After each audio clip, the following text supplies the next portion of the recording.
Sundar C sir Vishal சாரை வச்சு படம் பண்ண போறதா நீங்க சொல்லியிருந்தீங்க. ஆனா இப்போ சுந்தர் சி சார் வந்து ரஜினிகாந்த் சார் கிட்ட ஒரு கதை சொல்லி ரஜினிகாந்த் சார் அது ஓகே சொல்லி நெக்ஸ்ட் அந்த படத்துல டைரக்ட் பண்ண போறதா ஒரு செய்தி வருது சார். சுந்தர் சி ப்ராஜெக்டை பொறுத்த வரைக்கும் பல விஷயங்களை சொல்ல வேண்டியிருக்கு.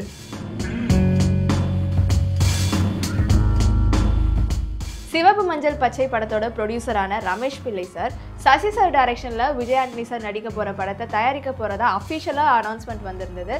ஆனா இப்போ அந்த படத்துல இருந்து அவர் விலகிட்டு தான் ஒரு செய்தி வருதே சார். அது உண்மையான செய்தி தான். அதை பற்றி பேசணுன்னா அதுக்கு பின் கதை ஒன்று இருக்குது. அதை பற்றி முதல்ல பேசி ஆகணும்.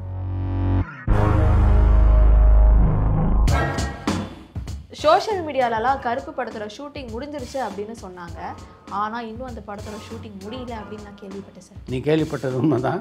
ஏன்னா அந்த படத்தினுடைய டைரக்டரான ஆர்ஜே பாலாஜிக்கிட்டே நான் பேசிகிட்டு இருந்தேன் லாஸ்ட் வீக். அப்போ அவர் சொன்னார், தீபாவளிக்கு ரிலீஸ் ஆன படங்கள்லாம் எப்படி இருக்கு சார்?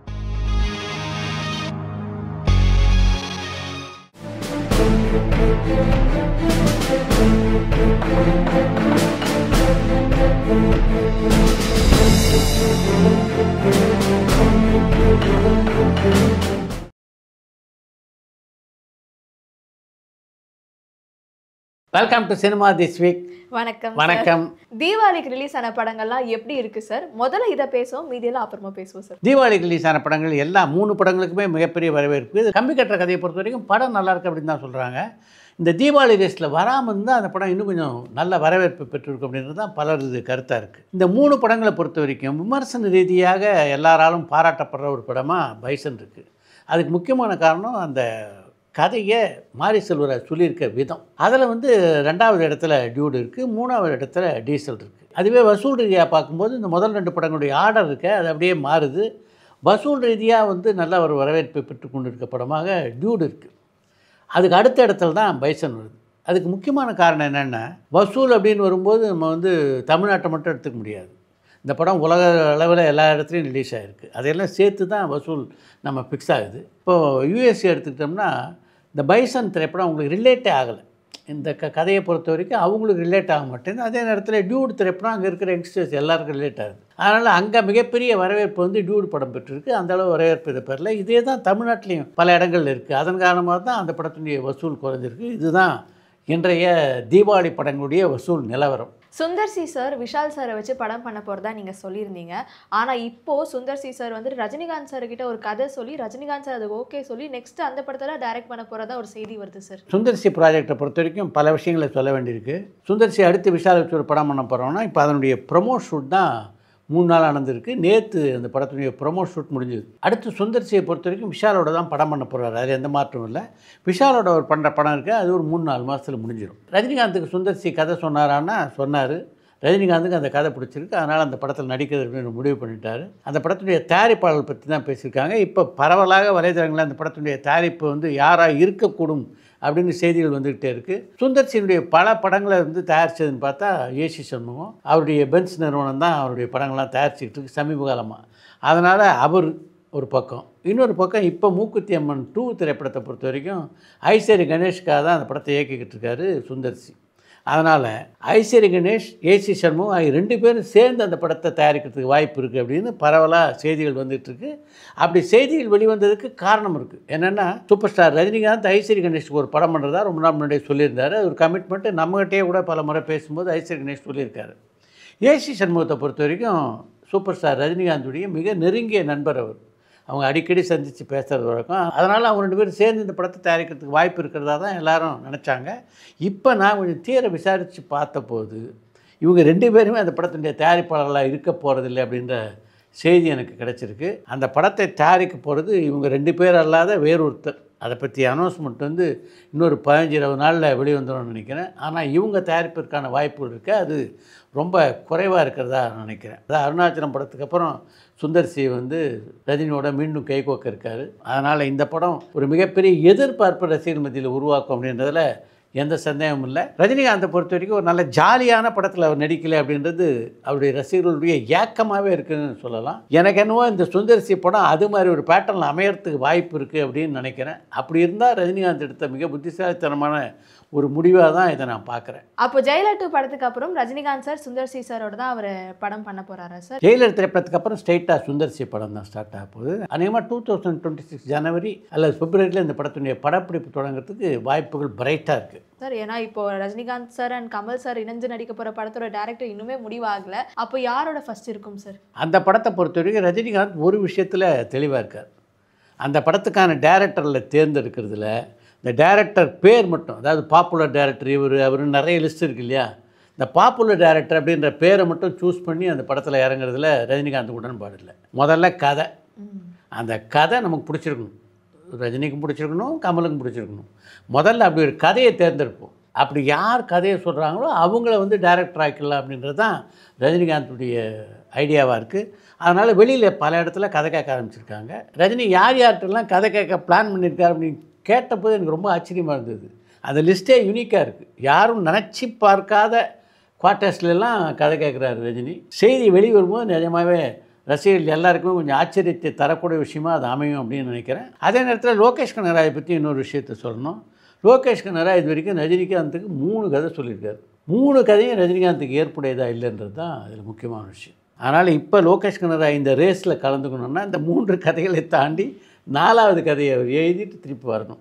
வந்தார்னா தான் இப்போ இந்த பிக் பாஸ்லாம் சொல்கிறாங்கல்ல வைல்டு கார்டு என்ட்ரின்னு, அது மாதிரி திரும்பவும் வந்து Lokesh Kanagaraj wild card entry தான் இல்லை கொடுக்க வேண்டிய நிலைமை இருக்குது. இப்போ லாஸ்ட் சினிமா திஸ் வீக்கில் மாரி செல்வராஜ் சார் டைரக்ஷனில் இன்பநிதி நடிக்க போகிறதா நீங்கள் சொல்லியிருந்தீங்க. ஆனால் இப்போது நடந்த ஒரு ப்ரெஸ் மீட்டில் மாரி செல்வராஜ் நான் அந்த மாதிரி எந்த ஒரு கமிட்மெண்ட்டும் கொடுக்கல அப்படின்னு சொல்லியிருக்காங்க.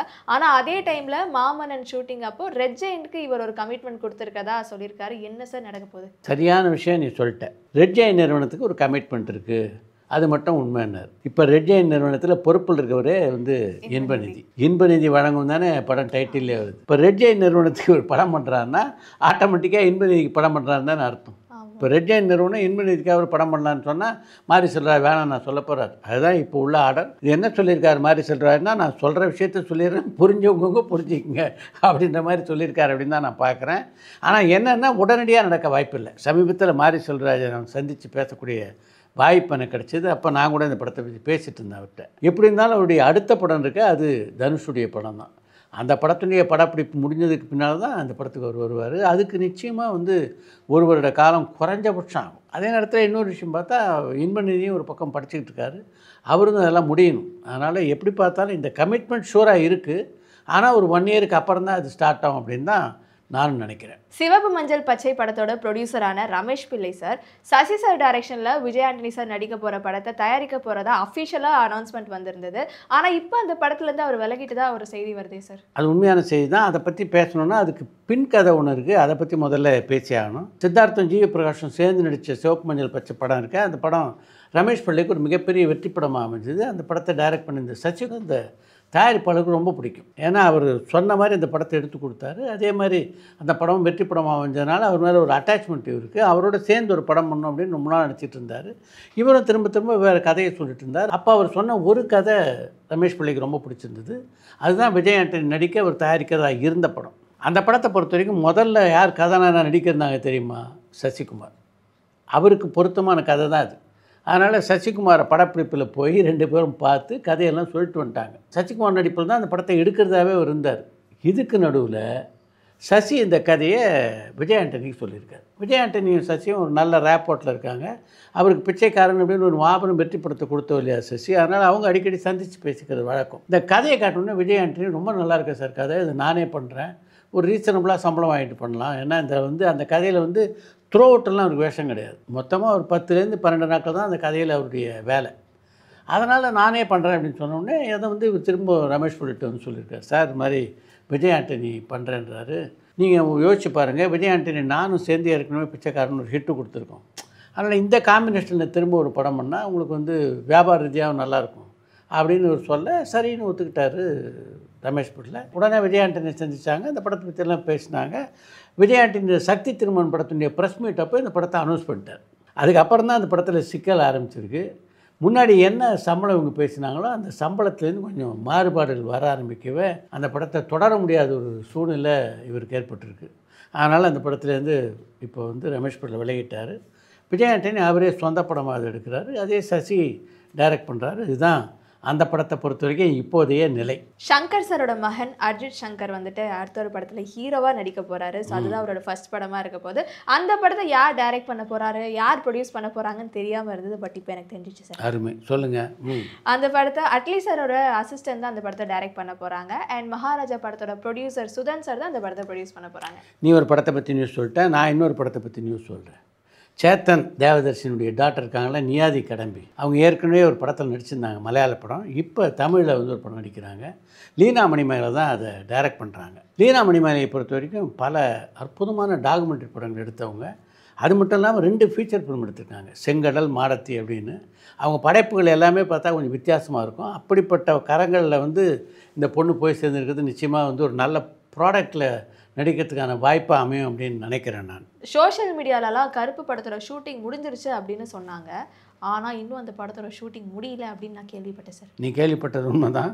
ஏன்னா அந்த படத்தினுடைய டைரக்டரான ஆர்ஜே பாலாஜிக்கிட்டே நான் பேசிகிட்டு இருந்தேன் லாஸ்ட் வீக்கு. அப்போ அவர் சொன்னார், இன்னொரு 6-7 நாள் அந்த படத்தினுடைய ஷூட்டிங் பேலன்ஸ் இருக்குது சார். ஆனால் என்ன அப்படின்னா, சூர்யா சம்மந்தப்பட்ட காட்சிகள்லாம் படமாகி முடிச்சிட்டாங்க. சூர்யா இல்லாத ஷூட்டிங் தான் அதில் பேலன்ஸ் இருக்குது. இப்போ அந்த இடைப்பட்ட காலத்தில், அதாவது இந்த ஷூட்டிங்க்கு முன்னாடி வந்து டைம் ஏன் வேஸ்ட் பண்ணுவானே அப்படின்ட்டு அந்த படத்தினுடைய எடிட்டிங் மொத்தம் கம்ப்ளீட் பண்ணிட்டேன் சார். நான் எடிட்டிங் முடிச்சுட்டு அந்த படம் சம்மந்தம் ஒன்றுக்கும் போட்டு காமிச்சேன். அவங்களுக்குலாம் ரொம்ப படம் பிடிச்சிருக்கு. இப்போ படத்தினுடைய டப்பிங் பண்ணியெல்லாம் ஆரம்பிச்சிட்டோம் அப்படின்னாரு. அப்போ நான் அவர்கிட்ட கேட்டேன், என்ன பாலாஜி உங்களை பற்றி நிறைய செய்திகள் வந்துக்கிட்டே இருக்க, ஒரு பக்கம் நயன்தாராவோட சண்டைன்றாங்க, இன்னொரு பக்கம் த்ரிஷாவோட அந்த படத்துடைய படப்பிடிப்பில் மோதல்ன்றாங்க அப்படின்னு. என்ன தான் சார் பண்ணுறது, இது மாதிரி எழுதிக்கிட்டே இருக்காங்க, நான் வாரமாக இதுக்கு மறுப்பு கொடுக்க முடியும். நீங்கள் ஆஃபீஸுக்கு வந்தீங்கன்னா என்னுடைய ஃபோனை காட்டுறேன் பாருங்கள். 2 நாளைக்கு முன்னாடி கூட நயன்தாராவிட்டேருந்து வாட்ஸ்அப் மெசேஜ், த்ரிஷாகிட்டேருந்து வாட்ஸ்அப் மெசேஜ். நாங்கள் ரெகுலராக கான்டாக்டில் தான் இருக்கோம். ஆனால் டெய்லி காலையில் எழுந்தோடனே எனக்கு யாரோட சண்டை இல்லை, நயன்தாராவோட சண்டை இல்லை, த்ரிஷாவோட சண்டை இல்லைன்னு சொல்லிட்டு இருக்க முடியுமா? எதனால் இப்படி எழுதுகிறாங்கன்னு தெரில அப்படின்னாரு. அப்புறம் நான் அவர்கிட்ட கேட்டேன், இன்னொரு விஷயம் உங்களை பற்றி கேள்விப்பட்டேன், அடுத்து வந்து மணிகண்டனோட ஒரு படம் பண்ண போகிறீங்க அப்படின்னு, அது உண்மையா அப்படின்னு கேட்டேன். அவர் ஒரு நல்ல ஒரு லாஜிக்கலான ஒரு கொஸ்டின் இருக்குது என்கிட்ட கேட்டார். சார், மணிகண்டன் நான்லாம் ஏறக்குறைய ஒரே பேட்டர்ன் ஆக்டர்ஸ் தான். அது மாதிரி படம் தான் நானும் பண்ணிகிட்ருக்கேன். நான் அது மாதிரி ஒரு கதையை படமாக்குறது முடிவு பண்ணால் அதில் நானே கதை நான் நினைப்பேன்ல, எதுக்கு நான் வந்து மணிகண்டனை போய் கேட்க போகிறேன் அப்படின்னு கேட்டார். அது ரொம்ப லாஜிக்கலாக இருந்தது எனக்கு. அந்த நேரத்தில் இன்னொரு விஷயத்தையும் சொன்னார். இதெல்லாம் தாண்டி ஒரு முக்கியமான விஷயம் நடந்துக்கிட்டு இருக்குது. இது சரியாக சக்ஸஸ் ஆகிடுச்சுன்னா ஒரு பெரிய ஒரு சர்ப்ரைஸ் மூமெண்ட்டாக இருக்கும். அப்படிப்பட்ட ஒரு ஸ்கிரிப்டை தான் ஒர்க் பண்ணிகிட்ருக்கேன் அப்படின்னாரு. அதனால் ஆர்ஜே பாலாஜிக்கிட்ட வந்து ஒரு பெரிய விஷயம் இருக்குது, அது மட்டும் நமக்கு தெரியுது. ஒரு முக்கியமான படத்தை டைரக்ட் பண்ணுறதுக்கு அவர் தயாராகிட்டுருக்கார் அப்படின்னு எனக்கு புரியுது. அந்த முக்கியமான படம் எது, யார் அதனுடைய கதாநாயகனாக இருக்க போகிறாங்க அப்படின்ற செய்தியெல்லாம் இன்னொரு 1 மாதம் இல்லை 2 மாதத்தில் வெளியேற வாய்ப்பு இருக்குது. அது வரைக்கும் நீங்கள் வாயை திறந்து இதையும் சொல்லிடாதீங்க சார் அப்படின்னார் அவர். சரி, நம்ம இதோட நிறுத்திக்குவோம் அப்படின்னு முடிவு பண்ணிட்டேன். Okay, let us meet next week. நன்றி சார். டூரிங் டாக்கீஸ் சேனலை லைக் பண்ணுங்க, ஷேர் பண்ணுங்க, சப்ஸ்கிரைப் பண்ணுங்க.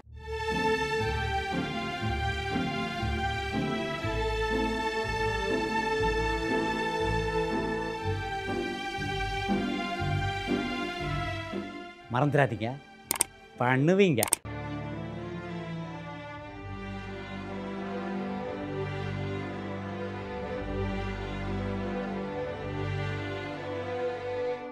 பரபரப்பான சினிமா செய்திகள், நட்சத்திரங்களின் பேட்டிகள், சினிமா வரலாறு ஆகியவற்றை பார்க்கவும் படிக்கவும் உங்களுக்கான இணையதளம் touringtalkies.co.